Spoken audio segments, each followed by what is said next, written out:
Hiki ni kile ambacho kinaendelea kushika tamu kwenye vita vya Marekani, Israeli dhidi ya Iran, vita ambavyo vimeleta athari kubwa sana kwa dunia kwa ujumla. Na nikwambie tu, vita hivi vimepelekea mafuta kupanda, lakini kuna nchi za Kiarabu wamefanikiwa kupambana na bei za mafuta, lakini kwa nchi zinazoendelea ndani ya bara la Afrika shughuli imekuwa nzito sana, lakini pia sio barani Afrika tu, duniani kwa ujumla.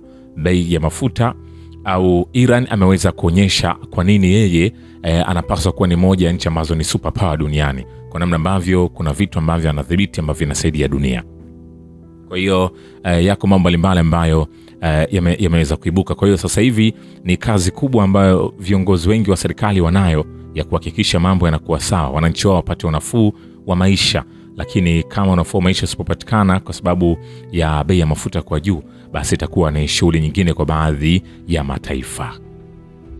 Sasa nikwambie, Teherani iko wazi kwa Moscow kutumika kama mpatanishi wa kutatua mzozo unaoizunguka Iran. Balozi wa Iran nchini Urusi, Kazem Jalal, anasema kwenye mahojiano, tunafahamu vyema nia njema ya serikali ya Urusi na tunajua kwamba ikiwa nchi hii itateuliwa kama mpatanishi, itafanya kila juhudi kueleza maslahi ya Jamhuri ya Kiislamu.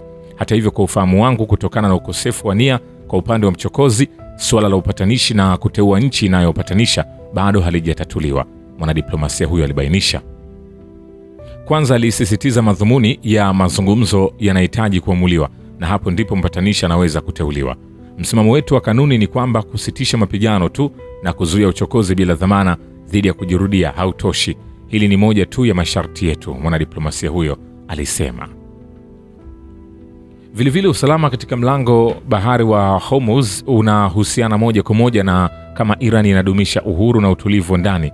Balozi wa Teheran huko Ashgabat Al-Mujtaba anaandika kwenye makala, ni wazi kwamba uchokozi huu wa Marekani na Israeli umeufanya uchumi wa dunia nzima kuwa katika hatari kubwa. Amani na usalama katika mlango wa Hormuz, njia ya nishati ya kimataifa, yanategemea moja kwa moja kama Iran inadumisha uhuru na utulivu wa ndani. Maonyo yanaonyesha kwamba miradi ya kijeshi isiyojali inayoendelea katika eneo hilo sio tu kwamba inadhoofisha usalama na usambazaji, lakini pia inaweka jukumu la moja kwa moja kwa kutokuwa na utulivu wowote katika njia hii ya kimkakati ya maji kwa pande zinazoita vita na kuendelea na uchokozi, mjumbe huyo alisema. Vilevile, vitendo vya sasa vya Iran kwenye eneo la Ghuba ni jibu kwa uchokozi unaotokana na haki yake halali ya kujilinda, sio mwanzo wa vita. Rais wa Iran Masoud Pezeshkian anasema kwenye barua ya wazi kwa watu wa Marekani, kile ambacho Iran imefanya na inaendelea kufanya ni jibu lililopimwa linalotokana na kujilinda halali, na kwa vyovyote vile si mwanzo wa vita au uchokozi. Aliongeza kuwa Iran ni nchi ambayo angalau tangu kuanzishwa kwa Marekani haijawahi kuanzisha vita. Kulingana na rais, kuionyesha Iran kama tishio hakupatani na ukweli wa historia wala na ukweli unaonekana kwa sasa. Vilevile, Kamal Harzi, mshauri wa kiongozi mkuu wa Iran Mojtaba Khamenei, amejeruhiwa katika shambulio dhidi ya Teheran. Kituo cha television cha Al-Hudath kinasema kulingana na taarifa zake, Haraz alilengwa na kujeruhiwa wakati wa shambulizi la kombora huko Teheran. Al-Hudath alibainisha kuwa mshauri huyo yupo kwenye hali mbaya. Hakuja kuwa na maoni rasmi kutoka kwa mamlaka ya Iran kuhusu swala hilo hadi sasa. Nikwambie hivi, hatujamaliza. Vilevile, madai yaliyotolewa na utawala wa Marekani kwa mamlaka ya Iran kuhusu uwezekano wa suluhu ya mzozo wa sasa hayana mantiki na hayaruhusu maelewano yoyote. Msemaji wa Wizara ya Mambo ya Nje ya Iran Ismail Baghei anasema madai ya Marekani hayana mantiki na hayaruhusu maelewano. Shirika la habari la ISNA lilimnukuu mwanadiplomasia huyo akisema. Baghei alithibitisha kwamba Teherani kweli imepokea ujumbe kutoka Marekani kupitia upatanishi ikiwemo Pakistan. Hata hivyo, alisisitiza kwamba hakuna mazungumzo ya moja kwa moja na Marekani. Wanajeshi wa Marekani walimpa Rais Donald Trump mpango wa kukamata akiba ya urani iliyorutubishwa Iran iliyotengenezwa kwa ombi lake, The Washington Post imeripoti. Kulingana na gazeti hilo, jeshi la Marekani limempa rais mpango wa kukamata karibu paundi 1000, takriban kilo 454 ya urani iliyorutubishwa sana nchini Iran ili kuondoa nyenzo zenye mionzi. Gazeti hilo linasema kwamba hii itakuwa jaribio gumu sana la aina ambayo haijawahi kujaribiwa wakati wa vita. Kukamata akiba ya urani iliyorutubishwa Iran ni lengo kuu kwa utawala wa Washington.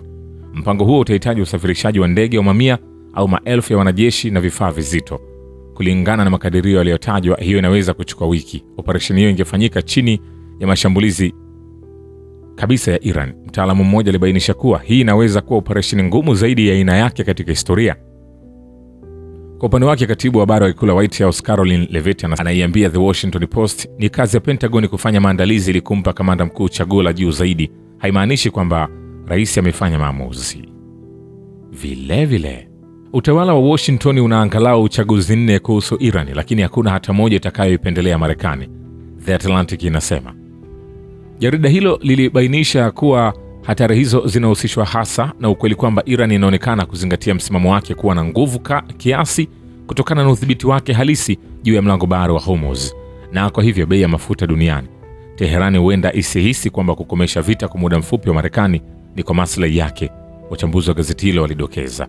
Kulingana na The Atlantic, hali ya kwanza inahusisha jeshi la Marekani kufanya operesheni ndogo ya ardhini ili kukamata kisiwa cha Harg cha Iran ambacho kina miundombinu muhimu ya usafirishaji wa mafuta au visiwa vingine. Zaidi ya hayo, Marekani inaweza kupeleka vikosi maalum kukamata na kuondoa urani iliyorutubishwa. Makala hiyo ilibainisha kuwa Washington inaweza kutumia kurejeshwa kwa kisiwa cha Harg kwa Iran kama njia ya kujadiliana katika mazungumzo ya baadaye na Teheran. Hata hivyo, operesheni ya kutua itasababisha ongezeko kubwa la bei ya mafuta, huku kukiwa na hatari ya kupanda zaidi. Ni kwambia hivi, hatujamaliza. Vile jeshi la wanamaji la Iran na jeshi la anga limeharibiwa na uwezo wa makombora wa Teheran utapunguzwa hivi karibuni. Rais Donald Trump anasema, malengo yetu ni rahisi sana na ya wazi. Tunavunja kimfumo uwezo wa utawala wa kutishia Amerika au kuzindua nguvu nje ya mipaka yao. Hiyo ina maana ya kuondoa jeshi la wanamaji la Iran ambalo sasa limeharibiwa kabisa, kuumiza jeshi lao la anga na mpango wao wa makombora katika viwango ambavyo havijawahi kuonekana hapo awali, na kuangamiza kambi yao ya viwanda vya ulinzi. Tumefanya yote. Jeshi lao la wanamaji limepotea, jeshi lao la anga limepotea, makombora yao yametumika na mengine yameshindwa, kiongozi huyo Marekani alisema wakati wa hotuba ya televisheni kwa taifa. Vilevile, Washington inaendelea kuwasiliana na wawakilishi wa Iran. Rais wa Marekani Donald Trump anasema, wakati huo majadiliano yanaendelea. Mabadiliko ya utawala hayakuwa lengo letu, lakini mabadiliko ya utawala yametokea kwa sababu ya vifo vya viongozi wao wote wa awali. Kundi jipya halina msimamo mkali na lina mantiki zaidi, kiongozi huyo Marekani alisema. Trump alisisitiza kwamba Iran kimsingi si tishio tena kwa Marekani. Hapo awali, msemaji wa wizara mambo ya nje ya Iran Ismail Bagei aliripoti kwamba Teherani ilikuwa imepokea pendekezo kutoka Washington kupitia Islamabad na wapatanishi wengine la kufanya mazungumzo, lakini hakukuwa na mawasiliano ya moja kwa moja kama namna ambavyo rais wa Marekani Donald Trump kwenye hotuba yake kwa taifa aliposema. Marekani ipo karibu kufikia malengo muhimu ya operesheni yake dhidi ya Iran. Rais Donald Trump anasema, vikosi vyetu vya kijeshi vimekuwa vya ajabu. Hakujawahi kutokea kitu kama hicho kijeshi. Kila mtu anazungumzia hilo, na usiku wa leo ninafurahia kusema kwamba malengo haya ya kimkakati yanakaribia kukamilika, alisema wakati wa hotuba ya television kwa taifa. Marekani itaongeza mashambulizi dhidi ya Iran katika wiki 2 hadi 3 zijazo, Rais Donald Trump anasema. Naweza kusema usiku wa leo kwamba tuko njiani kukamilisha malengo yote ya kijeshi ya Marekani hivi karibuni.